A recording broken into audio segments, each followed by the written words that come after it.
जय बोलिए त्रिकालवर्ती त्रैलोक पूज विश्वाराध्य पंच परमेष्ठी भगवान की अनंत सिद्ध परमेष्ठी भगवान की वर्तमान जन शासन नायक श्री वर्धमान महावीर भगवान की परम पूज्य आचार्य भगवान श्री समंत भद्र स्वामी मुनि महाराज की परम पूज्य सिद्धांत चक्रवर्ती आचार्य गुरुदेव श्री विद्यानंद जी मुनि महाराज की विश्व कल्याणकारक अहिंसा प्रधान श्रीमद विश्व धर्म की जैनम जयतु शासनम विश्व कल्याणकारकम धर्म स्नेही सत श्रद्धालु यहाँ पर उपस्थित आप सभी भव्य वर पुंडरीक पुण्यात्मा महानुभाव, जिन शासन में धर्म के दो स्वरूप मुख्य रूप से बताए, एक श्रमण धर्म, दूसरा श्रावक धर्म। श्रावक धर्म की आचार संहिता को आचार्य भगवान समंतभद्र स्वामी की अनुपम कृति रत्नकंडक श्रावकाचार, इसकी वाचना के माध्यम से हम देखने का समझने का प्रयास कर रहे हैं। ये आचार संहिता उस भव्य जीव की आत्मा में गुणों का आविर्भाव करने वाली है। जब तक व्यक्ति को गुण दोष का परिज्ञान नहीं होता, तब तक व्यक्ति दोषों से बच नहीं पाता और गुणों को स्वीकार नहीं कर पाता।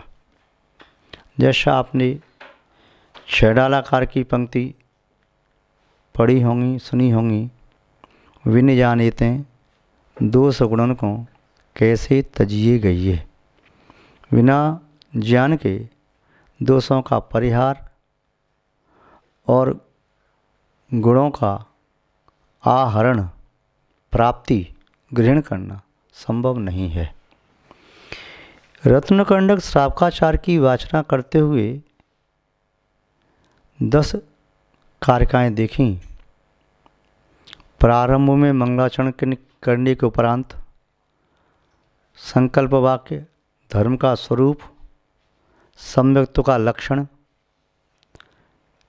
परमार्थभूत देव शास्त्र गुरु का लक्षण, आप्त की 3 विशेषताएं, वीतरागता, सर्वज्ञता, हितोपदेशता, पर्यायवाची नाम, शास्त्र का स्वरूप और पुनः निर्गंत गुरु का स्वरूप। इसे देखने के उपरांत आगे देखते हैं उसी सम्यक्त्व की विशद व्याख्या, जो चतुर्थ काव्य में सम्यक्त्व का स्वरूप बताते हुए आचार्य महोदय ने स्वयं लिखा। श्रद्धानां परमार्थानां माप्तागम तपोवृताम त्रमूढ़ा पूर्णमष्टांगम सम्यक दर्शन मस्म्यम। अष्टांगम शब्द यहाँ आया था। सम्यक दर्शन के 8 अंग होते हैं। यदि 8 अंग पूर्ण नहीं है तो सम्यक तो अपूर्ण है, भग्न है, खंडित है। जो अपूर्ण है, भग्न है, खंडित है, वह पूर्णता के फल को नहीं दे सकता। पूर्णता के फल को वही दे सकता है जो पूर्ण हो। सम्यक दर्शन 8 अंगों से पूर्ण होता है, 25 दोषों से रहित होने पर पूर्ण होता है। तो वे 8 अंग कौन कौन से हैं, उन 8 अंगों के बारे में यहाँ पर जानना आवश्यक है। जैसे 4 पाई के 4 पाई होते हैं, एक पाया निकाल दो तो 4 पाई पर, 3 पाई की 4 पाई पर कुशलता से विश्राम नहीं किया जा सकता। चेयर में 4 पैर होते हैं, एक पैर यदि न हो तो 3 पैर की, चेयर 4 पैर की है, एक पैर नहीं है तो अब 3 पैर बचे, उस पर सकुशलता से बैठ नहीं सकते। वे अपने कार्य को संपन्न करने में असमर्थ होती है।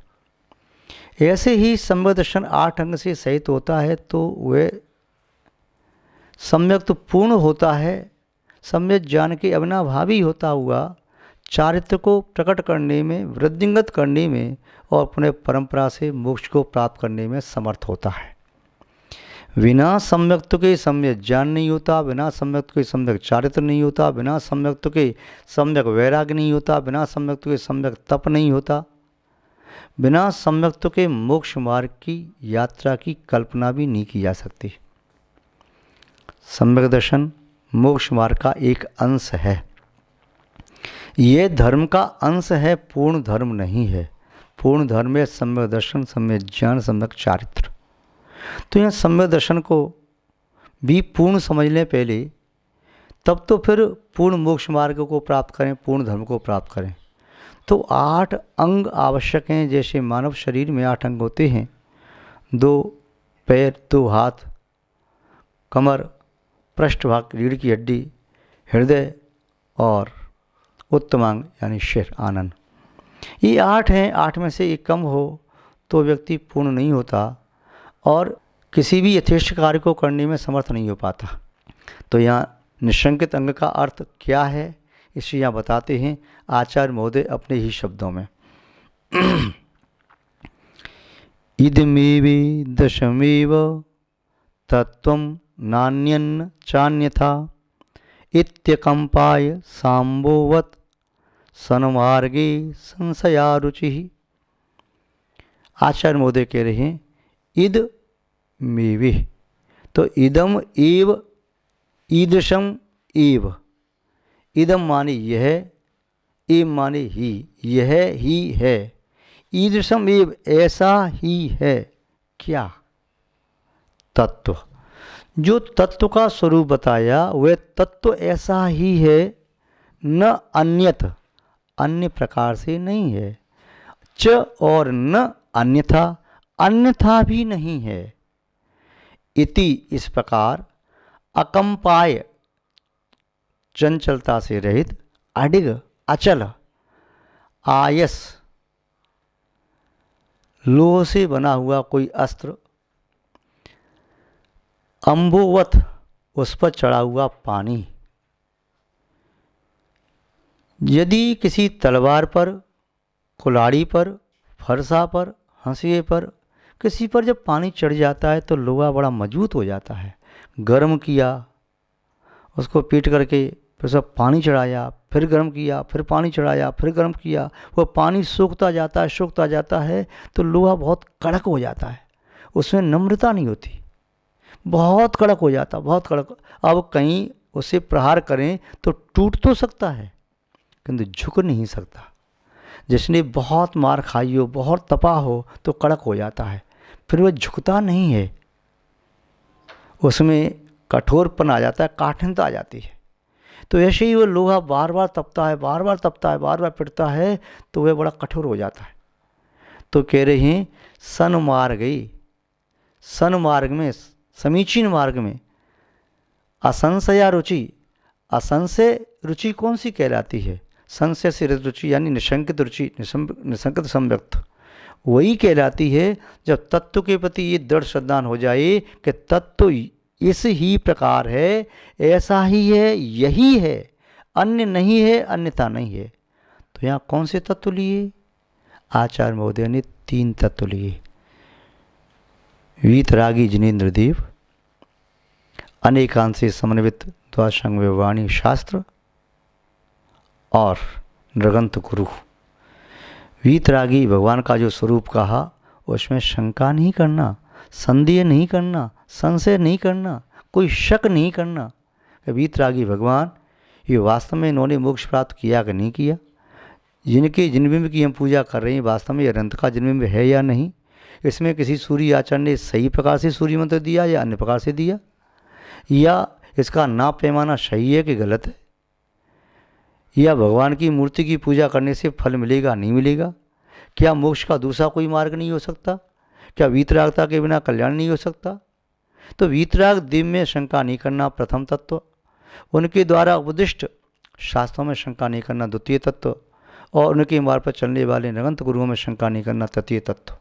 इन तीनों तत्वों पर जिनकी असंशया रुचि, संशय से रहित रुचि है, वही सन्मार्ग में गमन करने का अधिकारी है और वही निशंकित सम्यक दृष्टि है। जब तक व्यक्ति निशंकित नहीं होता है तब तक उसके जीवन में भय बना ही रहता है। शंका का अपर नाम भय है। निशंक व्यक्ति ही निर्भय होता है। अंजन चोर का दृष्टांत इसमें बताएंगे आगे कि शंका नहीं की और उसकी दृढ़ श्रद्धा थी तो उसे अस्त्र शस्त्र का भी भय नहीं लगा, एक साथ सब रस्सियाँ काट दी। शंका होती है तो बार बार भय रहता है, मन चलायमान होता है। महानुभाव, शंका कैसी कि शंका तो ऐसी होती है जैसे किसी वृक्ष की जड़ में चूहे ने जड़ काट दी हो तो वह वृक्ष खड़ा दिखाई दे रहा है, धराशायी कभी भी हो सकता है। तो शंका से संवृत्त के वृक्ष की जड़ कट जाती है। शंका कैसे है? दीमक की तरह से वृक्ष को दीमक लग गई, वृक्ष सूख जाएगा। शंका कैसे? किसी बर्तन में हुए छेद की तरह से कुछ भी तरल पदार्थ भर दो, निकल जाएगा। शंका कैसे है? बिना नीम का भवन कभी भी धराशायी हो जाएगा। किंतु निशंकित, जो निशंकित होते हैं उनका सुदृढ़ सम्यक्त होता है। कैसे निशंकित हों? एक जंगल में रहने वाला कोई लकड़हारा वनवासी जंगल में से सूखी लकड़ियाँ बीन करके नगर में बेचता था। उसका कोई छोटा सा परिवार था, वह, उसकी पत्नी, उसका बेटा। अचानक उसके बेटे का स्वास्थ्य खराब हो गया। जंगल की जड़ी बूटियों के माध्यम से भी अब ठीक नहीं हो पाया। उसने किसी डॉक्टर को दिखाया, तब उन्हें डॉक्टर ने कहा इसका पैसा ज़्यादा लगेगा। उस लकड़हारे ने कहा मेरे पास पैसा नहीं है। फिर मैं अपने भगवान के पास जाता हूँ। तो भगवान पैसा देते हैं क्या? भगवान तो भी होते हैं जो कुछ देते नहीं। बोले मुझे तो भगवान पैसा भी देते हैं, सब कुछ देते हैं। ठीक है, जहाँ से भी आप पैसा लाओ, किंतु उपचार आपको आपके बेटे का तभी होगा जब पैसा होगा। वह गया। संध्या काल में पहाड़ की चोटी पर मंदिर था और दीपक जला करके भगवान के सामने जाप करने लगा हवन पूर्वक। मध्य रात्रि का समय हो गया। वह जाप में मस्त है। उसे विश्वास है कि यहाँ से मैं जाऊँगा भगवान मुझे पैसा देंगे। कैसे देंगे, कहाँ से देंगे? देने वाला कभी अपने हाथ से सीधे देता है, कभी दूसरे के हाथों से दिलवाता है। तो दिलवाने वाली, उसका जो विश्वास था भगवान के प्रति, धर्म के प्रति, उसी समय रात्रि में एक शेठ अपने महल में सो रहा था। उसे नींद नहीं आ रही, करवट बदल रहा था। अचानक वह उठा, अपने कक्ष में घूमने लगा। तभी संतोष नहीं हुआ, नीचे आया। तभी संतोष नहीं हुआ, टहलते हुए अश्व पर सवार होता है और अश्व पर सवार होकर के उसने जंगल की ओर प्रयाण किया। घोड़े को दौड़ाता हुआ पहुंच गया, उस पहाड़ पर चढ़ गया। पहाड़ पर दीपक जल रहा, मंदिर दिखाई दिया। सेठ पहुंच गया। वह व्यक्ति जाप लगा रहा था मस्ती से, भगवान में मन लगा करके। वह पीछे चुपचाप जा कर के खड़ा हो गया। उसकी जाप पूरी हुई। उसने भगवान को धोख लगाई, चलने लगा। कहा भगवान, प्रातः काल तक यदि आपने रुपए नहीं दिए, मुझे 300 रुपये की आवश्यकता है, तो मेरा बेटा बचेगा नहीं। अब तुम जानो, तुम्हारा काम जाने। मैं तो कह के चला, मैंने अपना काम पूरा कर लिया। मुड़ के देखा तो सेठ पीछे खड़ा था। सेठ ने जेब में हाथ डाला, 300 रुपये निकाल के दे दी उसे। उसने 300 रुपये ले लिए। सेठ ने कहा तेरे बेटे को ठीक होने में यदि और भी आवश्यकता पड़े, औषधि में या पौष्टिक पदार्थ के सेवन के लिए, तो मैं तुम्हें और भी पैसे दे सकता हूँ, मेरा विजिटिंग कार्ड ले लो। उसने कहा नहीं, मुझे इसकी आवश्यकता नहीं। क्यों? मेरे पास है। आपके पास है मेरा विजिटिंग कार्ड? कब, कैसे, कहाँ मिला तुम्हें? आपका नहीं। फिर?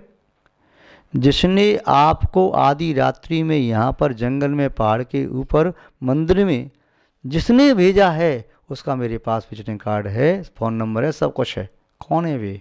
ये मेरे भगवान है। मुझे भगवान पर श्रद्धा है। तो श्रद्धा होती है तो व्यक्ति के लिए मिट्टी भी औषधि बन जाती है, पानी भी औषधि बन जाता है, शत्रु भी मित्र बन जाता है। श्रद्धा धर्म के प्रति रखो, तो श्रद्धा रखना बहुत ज़रूरी है। कभी लोग विश्वास और श्रद्धा को एक ही कहते हैं, किंतु विश्वास और श्रद्धा एक नहीं है। विश्वास अलग है और श्रद्धा अलग है। इसे थोड़ा सा और स्पष्ट करके देख लें। कोई कलाकार अपनी कला दिखा रहा था। 2 पोल ज़मीन पर गाड़े, बीच में रस्सी बांधी और उस रस्सी पर स्वयं चला, हाथ में बांस लेकर के। जब चला तो लोगों को देख के आश्चर्य हुआ। अब की बार उसने बांस को भी अलग कर दिया, फिर भी रस्सी पर चला गया, पहले तो बैलेंस साध लिया। तीसरी बार में वह उस रस्सी पर कांसे की थाली रख करके चला, तब भी लोग बहुत आश्चर्य हुआ। अगली बार उसने अपने से दूने वजन के व्यक्ति को अपने कंधे पर बिठा लिया, उसी रस्सी पर कांसे की थाली रख करके वह उस पर चला, इस पुल से उस पुल तक रस्सी पर चल गया। इतना ही नहीं, बीच में जब रुक करके उसने रस्सी को यूं झुलाया इस तरह से, लोगों को बहुत आश्चर्य हुआ, हजारों लोग देख रहे थे, ताली बजा रहे थे। जब वह पहुंच गया तो उसने पूछा, अब मैं इधर से लौट करके उधर जाना चाहता हूँ, क्या मैं पहुंच जाऊंगा? सब लोगों ने कहा सुनिश्चित। गिरूंगा तो नहीं? बोले नहीं, आप तो बहुत बड़े कलाकार हैं। तो उसने कहा ठीक है, आपको पूरा विश्वास है? बोले 100%। यदि 100% विश्वास है, पूरा आपको श्रद्धा है, तो ठीक है, मैं इसको तो उतार देता हूँ। अब आप में से कोई व्यक्ति आ जाओ और मेरे कंधे पर बैठ जाओ, मैं इस पुल से वहाँ जाता हूँ। वहाँ से भीड़ में से खड़ा होकर कोई नहीं आया। क्यों? अभी कह रहे 100% विश्वास पूरा है। तो उन्हें विश्वास तो था, अपनी आंखों से देख लिया, गिरूंगा नहीं, ये गिरेगा नहीं, किंतु श्रद्धा नहीं। विश्वास से संसार के कार्य चलते हैं, श्रद्धा से धर्म का प्रारंभ होता है। एक पिता ने अपने पुत्र को नीचे खाई में उतार दिया। उसका पिता आयुर्वेदाचार्य था, वह अंधकार नीचे अटवी में था। पिता ने पूछा, बेटा डर तो नहीं लग रहा? आवाज़ लगाता रहा।